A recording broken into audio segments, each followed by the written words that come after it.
The sky over Earth was calm that evening, painted in soft shades of red and gold as the sun dipped beneath the horizon. When suddenly, everything changed. Without warning, the heavens cracked open. A brilliant light tore through the atmosphere. Spreading across continents like a second dawn, people stopped in their tracks. Cars screeched to a halt, and millions of eyes turned upward in fear and awe. The news channels scrambled to capture the event live, and children clutched their parents, unsure if this was the end of the world or the beginning of something new. High above, enormous ships descended slowly, their silhouettes blotting out the stars. These were not satellites, not human rockets, but vessels from another civilization. They moved with a grace that made even the largest Earth-built ships look like toys. The hulls gleamed with strange metallic colors, shifting with the light, and their size was unimaginable. Each one could cover an entire city beneath its shadow. Governments rushed into emergency meetings. Military forces went on high alert. Fighter jets scrambled to the skies, but there was no use. These ships were far beyond anything human pilots could ever hope to face. Still, humanity braced itself, ready for war if that was what awaited them. But when the ships opened, what came out was not fire or destruction. It was words, a deep voice, translated into every language of Earth at once, echoed across the world. The aliens introduced themselves as a coalition, a union of many different species who had seen countless planets fall to chaos and ruin. They claimed to be guardians, watchers of young civilizations, and now they had come to Earth with a promise. They said, "We will protect you. We will shield your planet from any danger. No enemy will ever harm you again." At first, silence swept across the world. Humans expected threats, demands, or even enslavement. But instead, these beings offered protection. The message was repeated again and again, in the skies, through radios, through televisions, even broadcasted directly into the internet feeds. The aliens wanted to be seen as saviors. They wanted Earth to look at them as guardians of peace. Crowds gathered in the streets, pointing at the glowing ships. Some cheered, some cried, some fell to their knees praying. Many thought this was the day Earth had been saved. After all, who wouldn't want the most powerful forces in the galaxy watching over them? But in the hidden rooms of power, in the underground bunkers where world leaders met, the reaction was different. The President of the United States sat at a long table with generals and advisors. Their faces were not fearful. Instead, they were strangely calm. Across the ocean, leaders in Europe, Asia, and Africa shared the same look. The leaders listened to the alien promise, and then glanced at one another, slowly, as if sharing a private joke. A smile spread across their lips, a grin that confused the translators and baffled the alien emissaries who watched from orbit. One American general leaned back in his chair, his voice steady. "That's it? That's all they came for?" he asked. His words carried not gratitude but amusement. Others nodded, exchanging looks that seemed to hold secrets, while the aliens waited for praise or worship. Humanity only smiled, the kind of smile that comes from someone who knows more than they are saying. The people on the streets did not know the truth, but the leaders did, and that truth was heavy, behind closed doors. Humanity had been preparing for years. Humanity had seen the stars as a challenge, not as a mystery. While the aliens thought Earth was weak and fragile, Earth had been quietly building, quietly learning, quietly advancing. As the alien ships continued their peaceful announcements, people across the world cheered or prayed, but those in power kept grinning. They whispered to one another in low voices, the kind of whispers that promised something was coming. The aliens thought they were the only guardians of peace, but humanity had its own plans, plans that no alien could yet understand. And so, while the rest of the planet celebrated what they believed was salvation, the leaders of Earth shared a different thought. They were not grateful, they were not afraid, they were simply amused, because deep down they knew Earth did not need to be protected, not the way the aliens imagined. Humanity was smiling because the game had just begun, and soon the galaxy would discover why humans were dangerous. The night ended with alien ships still glowing in the sky, their promise of protection echoing across every corner of Earth. Yet beneath those stars, a silent tension spread, a sense that something greater was hidden beneath the human smile. It was not submission. It was not weakness. It was something else entirely, something the galaxy would soon come to fear. The grin of humanity waiting patiently for the right moment to reveal itself. The alien emissaries floated down from their great ships like glowing figures from another world. Their forms were tall and strange, some with luminous skin, some with extra limbs, others with shimmering eyes that glowed in the dark. They spoke in calm voices that carried through every device on Earth. Their message was simple. You no longer need to fear, we are here. Our fleets will guard your skies. No harm will reach your people. Your world is under our protection. The offer sounded like a dream to most of humanity. For generations, people had feared the unknown, feared asteroids, feared hostile civilizations, feared the endless dark of space. And now these powerful beings promised safety. They claimed their technology could detect any threat before it even entered the solar system. Their weapons could burn through whole fleets in minutes. They would surround Earth like a shield, protecting it from anything that dared to approach. In orbit above Earth, the largest alien vessel acted as the Council's meeting hall. There, chosen human representatives gathered, men and women from every powerful nation on Earth. They entered the chamber in silence, gazing at the bright, smooth walls that seemed to pulse with light. The aliens greeted them warmly, offering peace symbols carved from crystal and bowls of strange glowing fruits.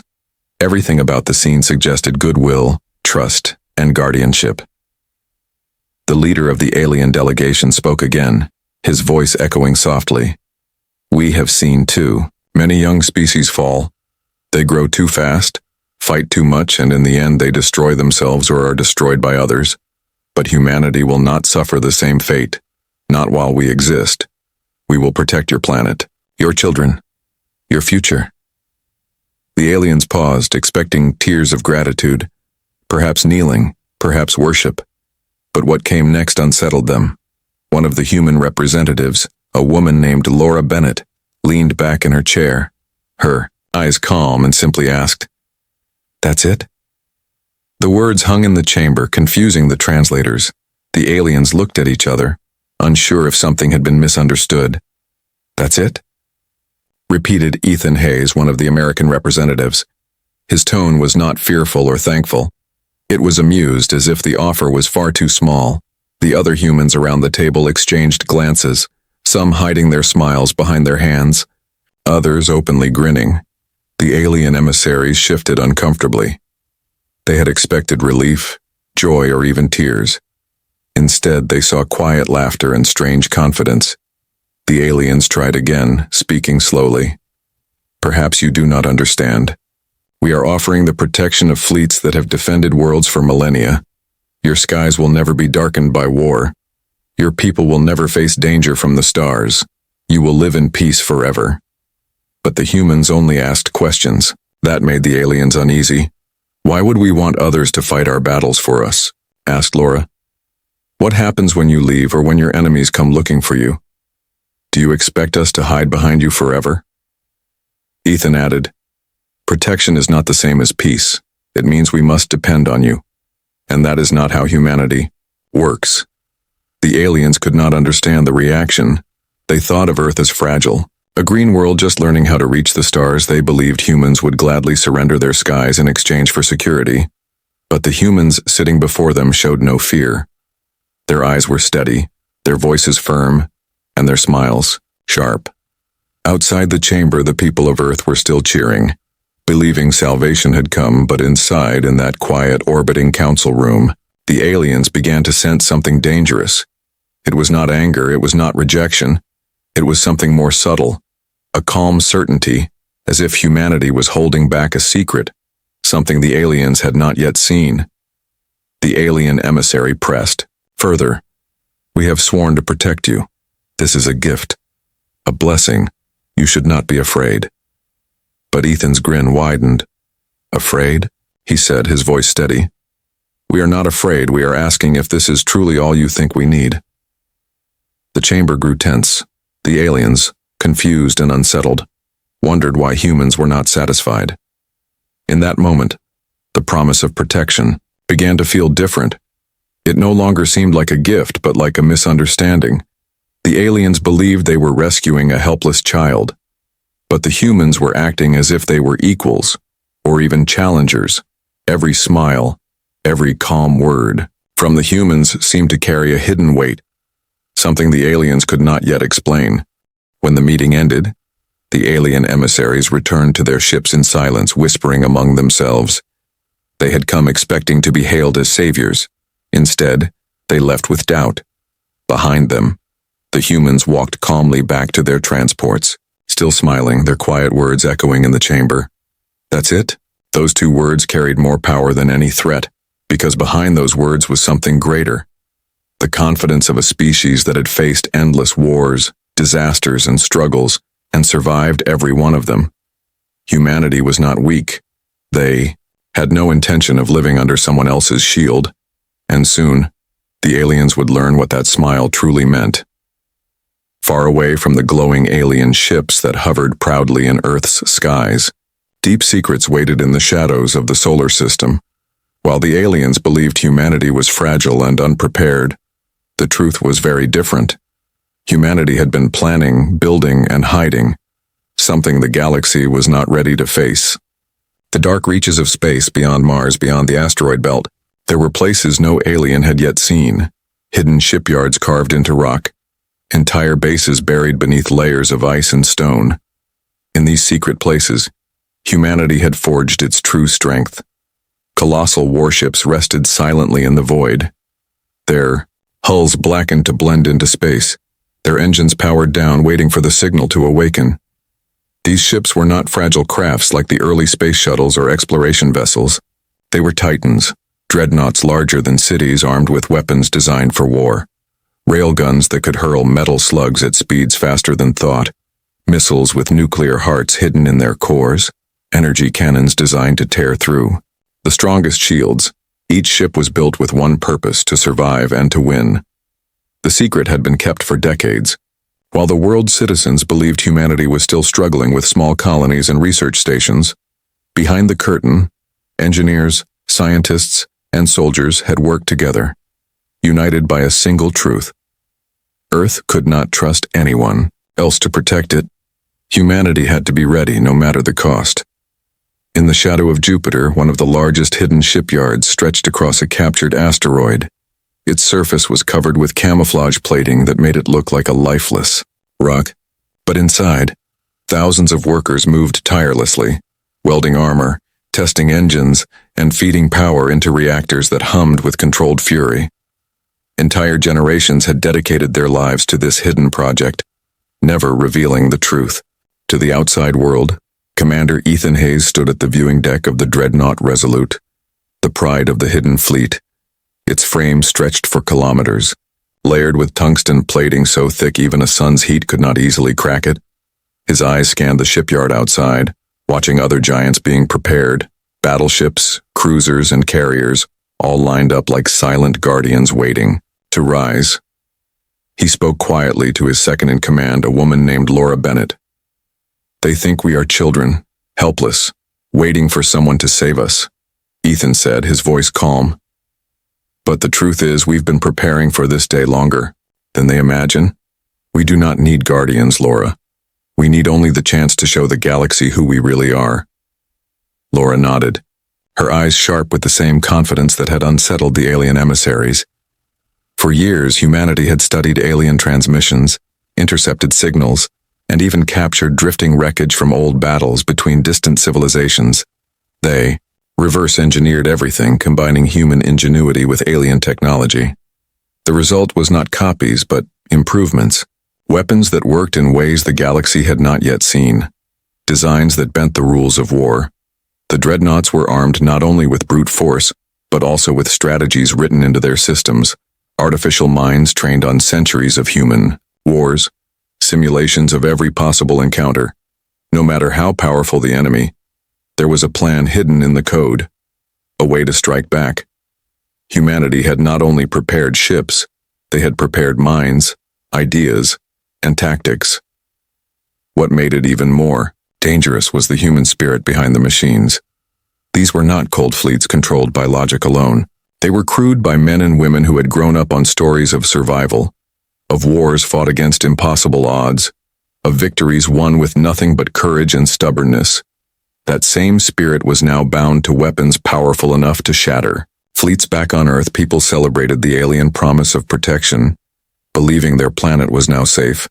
They had no idea of the colossal armadas waiting in the dark, hidden beyond their sight. But their leaders knew, and that was why they smiled when the aliens promised protection. The humans did not see saviors, they saw rivals. Because behind the calm words of peace, Earth already carried the strength to protect itself, and much more. In the Kuiper Belt, another fleet waited, concealed among frozen rocks and shadows. Ships, with hulls coated in special material that absorbed scans and made them invisible to distant eyes. Here captains drilled their crews endlessly, running silent war games, perfecting the art of striking from the void. Every time the soldiers looked at the alien fleets on their monitors, they did not feel fear. They felt anticipation. The moment would come when the galaxy would know humanity's secret. Every grin, every amused look the leaders gave to the alien emissaries came from this truth. Humanity had spent years pretending to be weak, letting the galaxy underestimate them, but in silence they had built weapons, fleets, and armies hidden in the black. Earth was not a helpless child waiting for guardians, it was a predator hiding in plain sight, ready to bare its teeth. And so, while the alien coalition thought they had given Earth the greatest gift of all, safety, the humans smiled because they knew safety had already been forged in secret, hidden under stone and ice welded into steel and fire. The aliens thought they were protectors, but they would soon learn they had walked into the den of something far more dangerous, something that had been waiting all along. The human grin, seen across every council chamber, every orbiting station, was not a smile of gratitude. It was the smile of a hunter, patient, silent, and certain of its power. The galaxy had no idea what Earth had been hiding, but soon the stars themselves would witness the truth. Humanity was not prey, humanity was the danger, and their hidden fleets were ready to prove it. Far above Earth in the flagship of the alien coalition, the emissaries gathered in their private council chamber. The chamber was vast, lit with a soft blue glow, the walls shifting with patterns of alien script, the air thick with the sound of many voices whispering at once. They had come to protect Earth. But now, after the strange reaction of the humans, doubt and suspicion spread among them. One of the tall, crystalline beings leaned forward, its body glittering like glass under the light. "Why did they smile?" it asked, its voice ringing like chimes. "We offered them our fleets, our protection, our eternal guardianship, and they answered with amusement. They should have bowed, they should have thanked us, but they did not." Another alien, with scaled skin the color of copper, hissed softly. "Perhaps they are too proud. Humans have always been reckless, too quick to laugh in the face of power. They think themselves stronger than they are. We must remind them that without us they are nothing." But not all agreed. A third alien, whose eyes burned like twin suns, raised its voice. "No, there is something more here. Their leaders did not act like fools, they acted like beings who know a secret, something they did not show us. I have seen this kind of confidence before, not in prey, but in rivals, in enemies who hide their strength until the last moment." The chamber grew. Silent at those words, the emissaries exchanged uneasy glances. The humans' calmness had unsettled them all. Even the bravest among them could not forget the way Ethan Hayes and Laura Bennett had spoken. Their words simple, but their tone steady, as if they were not impressed by fleets that had crushed entire empires. Suspicion grew quickly. The aliens began to wonder if Earth was hiding something. Had the humans already created weapons? Did they have allies the coalition did not know about? Or worse, did they already command fleets hidden beyond their world? The thought spread like fire.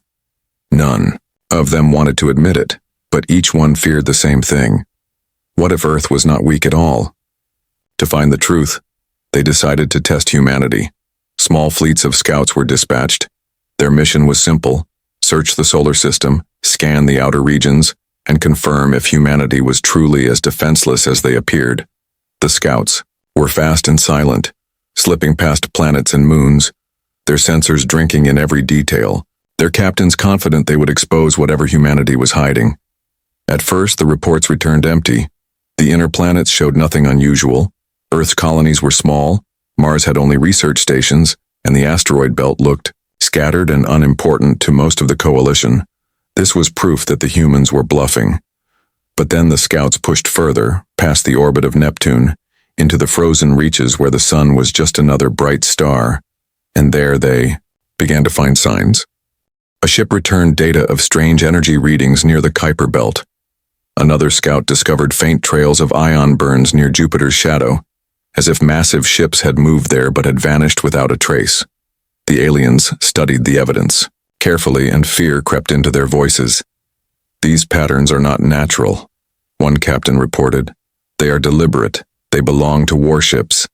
The coalition grew restless. Some demanded immediate confrontation. "If humans are building fleets in secret, we must crush them now before they rise," the copper-skinned alien hissed, its tail lashing the ground. Others urged caution. "If they truly have weapons hidden from us, attacking them blindly will reveal our weakness," said the crystalline leader, its voice trembling with unease. Back on Earth, the humans continued their act, pretending to accept the alien presence, smiling politely during every communication, never showing fear, never begging for safety. And this only fed the aliens' paranoia. The more humanity smiled, the more dangerous they seemed. The coalition realized that what frightened them most was not human technology, but human certainty. In the council chamber, the debate grew louder. "They are only a young race," one argued. "Their ships cannot match ours." But another replied, "Then why do they grin as if they already know the outcome of a war that has not begun?" The alien emissaries decided to send more scouts, deeper this time, closer to the dark corners of the system where no light reached. Fleets of small ships moved in silence, searching every rock, every shadow. The commanders watched nervously, from orbit, waiting for the reports. But the silence stretched longer than expected. One by one, the scouts vanished from the network, their signals cut, their final transmissions blurred with static and fragments of shadows moving in the void. When a few broken scouts returned, their crews spoke in hushed, trembling voices. They told of ships the size of mountains moving like predators in the dark, of cannons hidden beneath black armor, of dreadnoughts that seemed to wake from slumber as soon as they were approached. The scouts had barely escaped with their lives, and the aliens who listened to these stories grew pale. Now the coalition faced a truth they had not wanted to admit. Humanity might not be weak at all. The grin of the humans had not been arrogance, it had been a warning, one that none of them had understood until now. The emissaries sat in silence, their voices gone. The light of the chamber dimmed, and for the first time since arriving in Earth's skies, they felt a cold fear settle into their bones. And while the aliens whispered about their suspicions, far beyond in the shadows of Jupiter and the Kuiper belt, humanity's great ships waited patiently, their engines silent, their weapons cold, but their crews wide awake, watching the alien scouts retreat, smiling quietly in the dark, because the time was coming when the galaxy would see the truth behind Earth's grin, and it would already be too late. The alien scouts who had traveled into the frozen outer system returned with stories that spread like wildfire through the coalition fleets. Their ships carried fragments of data, broken recordings, and terrified whispers from crews who had seen things they were never meant to see. They spoke of enormous human vessels rising silently from the shadows of the Kuiper belt, ships built not for exploration but for war. At first, the alien leaders dismissed the reports as mistakes, perhaps shadows of asteroids or echoes in the scanners, but the evidence was too strong to ignore. The energy signatures were precise, the engine trails deliberate, and the shapes spotted through the frozen dust were far too symmetrical to be natural. One scout described seeing a dark wall stretching across the stars only to realize it was the hull of a warship so vast that their sensors could not measure its true length. The recording showed flashes of railguns charging, massive barrels larger than city towers hidden beneath thick layers of armor. There were missiles that glowed faintly as if they carried the fire of stars inside them, and strange devices no alien could fully understand. Weapons that pulsed with a rhythm that made their instruments glitch and fail. One scout muttered in horror, We came as observers, but they let us see just enough to send us back with fear. When these reports reached the Coalition Command, the council chamber was filled with unease. The crystalline emissary, its body, shimmering like glass, admitted softly, "This is not the fleet of a child race. This is the fleet of predators, hidden and waiting." The copper-skinned alien slammed its claw against the floor, its voice sharp with anger. "They deceived us, they pretended to be weak, all while building an arsenal strong enough to challenge even us." In the silence that followed, the memory of humanity's grin returned to them all. The words, "That's it?" echoed in their thoughts, and suddenly the pieces began to connect. Humans had smiled not because they were arrogant, but because they already knew what they possessed. The Coalition had come to offer protection, but humans already carried protection, of their own, more than enough to face the galaxy. Meanwhile, inside one of the hidden shipyards near Jupiter's shadow, the dreadnought Resolute powered up its systems. The lights of the shipyard reflected off its massive armor plates as engineers rushed across its decks. Commander Ethan Hayes stood on the bridge, watching as energy pulsed through the ship's veins. Laura Bennett, his second-in-command, reported, calmly, "Alien scouts have been spotted, some returned, some did not, they know we exist now." Ethan nodded slowly, a faint smile crossing his lips. "Good. Let them carry their fear back home. The galaxy needs to learn who we really are." Across the hidden fleets, captains and crews prepared their warships. The black hulls shimmered faintly as systems awoke, weapons unlocked from their silent cradles, and engines hummed with restrained fury. For years they had been training in secret, running simulations, drilling for battles they had only imagined. Now their moment was coming. On Earth, the people remained unaware. They still looked up at the alien ships in the sky and believed they were safe, believing the Coalition's promise of guardianship. But their leaders knew the truth. They had been part of the secret from the beginning. Every government had quietly contributed to the building of the hidden fleets, united not by politics but by the single idea that humanity must never bow. They must always be ready to stand. The alien Coalition sent their scouts again, this time, in greater numbers, determined to confirm what they had seen. But the outcome was the same. The moment they drew close to the dark regions of the solar system, enormous shadows shifted. Railguns turned silently to track them, and vast ships stirred, as if waking from sleep. The scouts did not dare fire.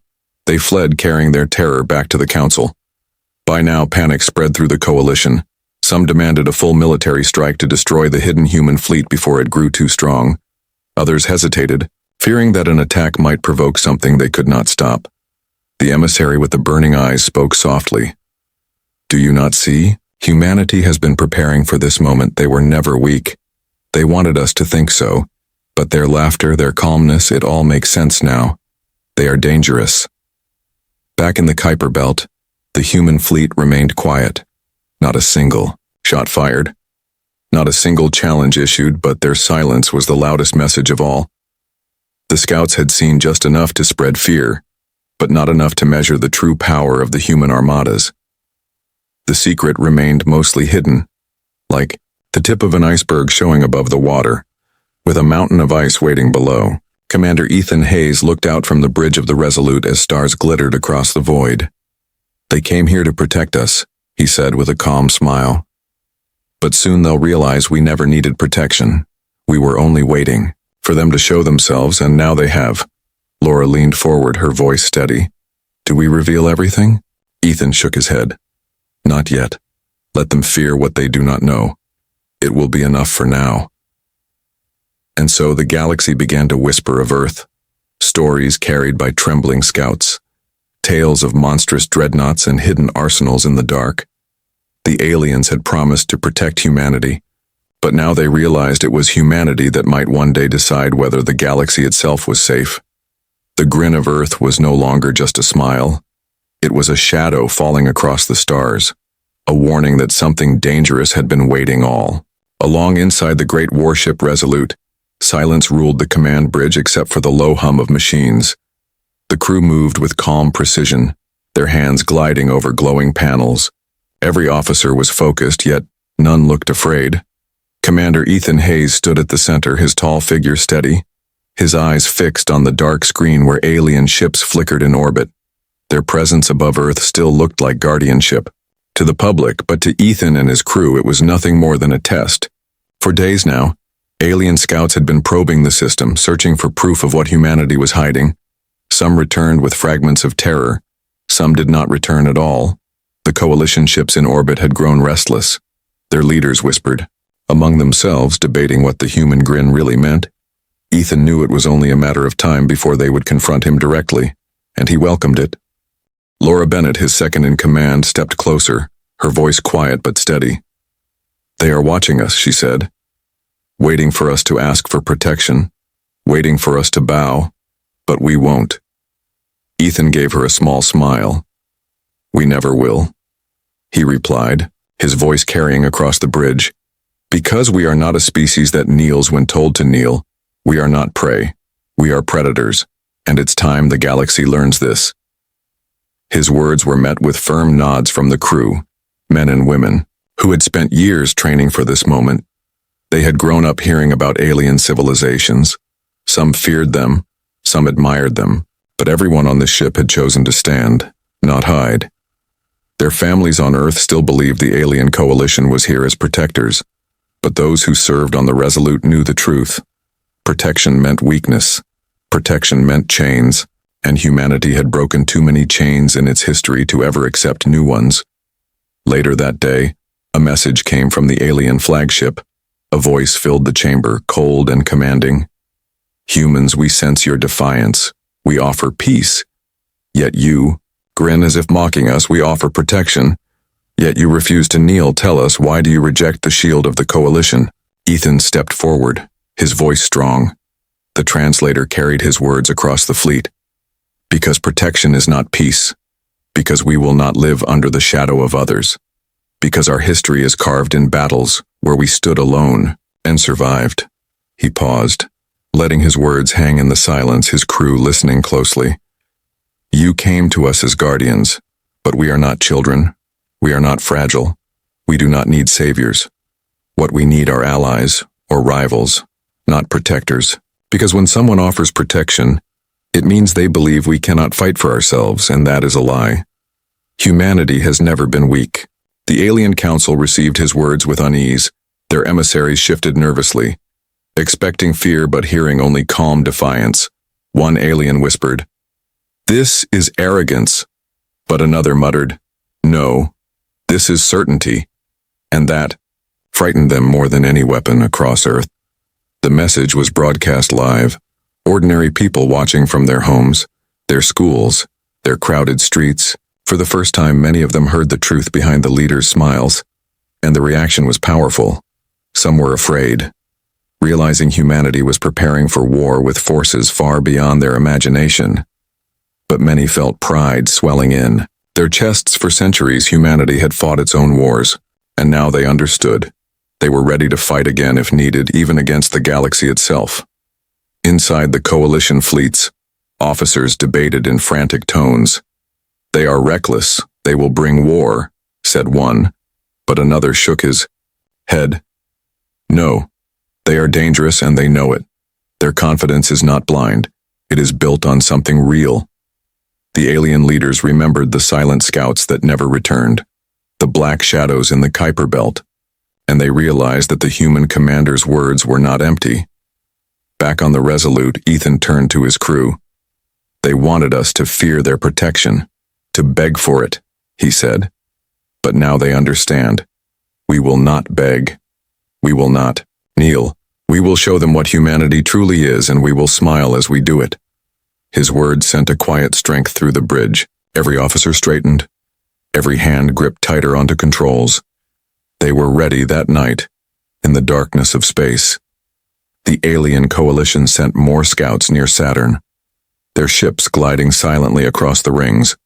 But waiting there were human patrols, smaller ships compared to the dreadnoughts, but still armed with weapons deadly enough to pierce any shield. The scouts tried to slip past, but the human ships revealed themselves with flashing lights and locked weapons. The aliens froze, realizing they were surrounded. Then without a single shot, the humans allowed them to retreat. The message was clear: humans were not hiding anymore. They wanted the aliens to see just enough to understand the truth. Humanity was not protected. Humanity was prepared. When the scouts returned to the coalition fleet, their stories matched what Ethan had said. Fleets of steel, waiting in the dark, weapons that glowed with power, commanders who spoke with calm certainty. The alien leaders sat in silence, their pride wounded, their fear growing. The humans had grinned because they already knew the truth. And so, across the stars, the story spread, whispers carried from one fleet to another. Tales of Earth, of humans who refused to kneel, of commanders who smiled at protectors and turned them into rivals. Humanity's reputation began to change in that moment, from fragile to fearless, from prey to predator, and behind every whisper was the same warning: humanity was dangerous, and their smile was the sharpest weapon of all. The silence of space broke when the alien coalition finally made their move. Their fleets gathered near Saturn, hundreds of warships stretching across the black sky. Their engines burned bright as they formed a wall of power. The coalition had come to prove that they were still the guardians of this system. They believed they could intimidate the humans into submission. Their commanders whispered to each other that the humans must be shown their place before their arrogance spread too far. But humanity had been waiting for this moment. In the shadows beyond the asteroid belt, in the frozen rings of Saturn itself, hidden warships stirred awake. One by one their engines roared to life, their black hulls shining faintly as they emerged. From cover, dreadnoughts, cruisers, carriers, and destroyers formed ranks, thousands of ships revealing themselves all at once. The galaxy had underestimated Earth for too long. Now the truth was here. The Resolute, with Commander Ethan Hayes at its helm, led the charge. The massive ship drifted forward slowly, its railguns locking into place, its missile bays opening like the wings of a predator ready to strike. On the bridge, the crew held their positions, with calm focus, not fear. Laura Bennett stood beside Ethan, her eyes locked on the alien fleet. "They've brought everything," she whispered. Ethan's lips curled into the faintest grin. "Good, so have we." The first shot came not from the humans but from the aliens. A lance of plasma cut across the void, glowing like a miniature sun. It slammed into the shields of a human cruiser. The hull shook but held. Sparks danced across its armor. The ship steadied itself, and then the human response came. Railguns fired, launching slugs of metal the size of buses at speeds so fast they tore through space like thunder. The first alien destroyer shattered under the impact, its pieces scattering into the rings of Saturn. The battle exploded instantly. The void filled with fire. Alien plasma cannons met human railguns. Beams of energy clashed with swarms of nuclear missiles. Explosions lit up the darkness, turning the black sky into a storm of burning wreckage. The aliens fought with precision and elegance, their formations tight, their weapons shining like works of art. But the humans fought differently. They fought with fury, with tactics born from centuries of war on Earth, using traps, feints, and brutal strikes. Human ships hid among the rings, waiting like wolves, then burst out to strike at weak points in the alien lines. Small destroyers sacrificed themselves to shield the dreadnoughts, their crews shouting with pride as they gave their lives. Every tactic was ruthless, efficient, and filled with the human spirit of survival at any cost. On the Resolute's bridge, alarms blared as another wave of plasma fire streaked toward them. Ethan stood tall, giving orders with calm certainty. "Angle shields, fire railguns 2 and 3. Launch the missiles on my mark." The crew obeyed instantly. The dreadnought shook with the recoil as its massive cannons fired. 3 alien cruisers exploded in a chain reaction, their bright deaths lighting up the battlefield. Laura reported, "Our losses are heavy, but theirs are worse. They don't know how to fight us." The aliens soon realized they had underestimated the humans again. Every time they thought they had cornered the fleet, new human ships emerged from the shadows. Every time they thought a weapon would break through, the humans countered with brutal creativity. At one point, a human carrier overloaded its own reactor to detonate in the middle of an alien formation, sacrificing itself to destroy half a dozen enemy ships. It was reckless, but it worked. The coalition had never faced opponents willing to burn themselves. to ash if it meant victory. From the alien flagship, the commanders watched in horror. Their disciplined fleets were crumbling, their ships falling one by one to the relentless storm of human weapons. They had believed themselves untouchable, but now they saw the truth. The humans were not only strong, they were terrifying. They fought with no hesitation, no fear, only the determination to win. As the battle raged, Ethan's voice carried across the human fleet. We are not weak. We are not prey. Let them see us. Let them understand humanity does not bow. His words spread through every ship, and the crews cheered even as fire rained around them. Hours passed, and finally the battle began to end. The space around Saturn was littered with wreckage. Burning fragments of alien ships floated beside shattered human vessels. The battlefield was silent except for the crackling of dying reactors. The coalition fleet had been broken. Their survivors limped away, their pride shattered. Ethan stood on the bridge looking out at the burning sky. Laura's voice was quiet but filled with awe. We did it. We stood against them. Ethan's expression was calm, almost cold. They thought we needed protection, but today we showed them who truly needs it. The message of the battle spread quickly. Survivors from the alien coalition carried the story to their people. They spoke of dreadnoughts rising from the shadows, of humans who grinned in the face of fleets, of warriors who fought like demons. The legend of humanity began to grow, and across the galaxy whispers turned into warnings. Do not mistake Earth's smile for weakness. Behind that smile waits something dangerous.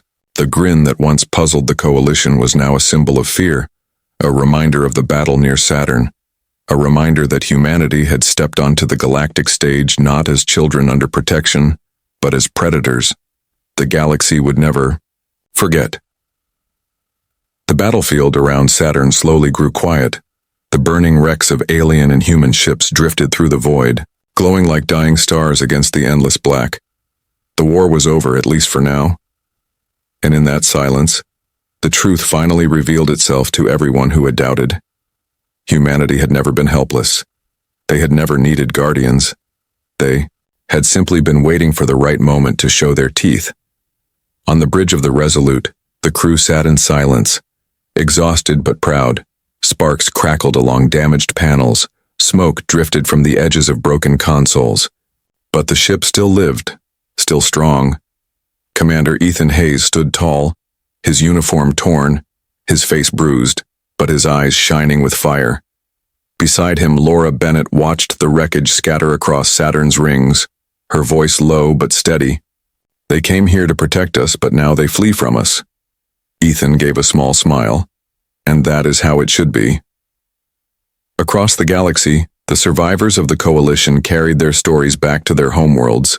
They told of human dreadnoughts that rose from shadows like sleeping giants, of railguns that split their cruisers apart in seconds, of missiles that tore through fleets with brutal precision. They spoke of commanders who fought without fear, and of humans who grinned even as fire rained around them. What unsettled the alien leaders most was not the power of human weapons, but the calm certainty in their voices.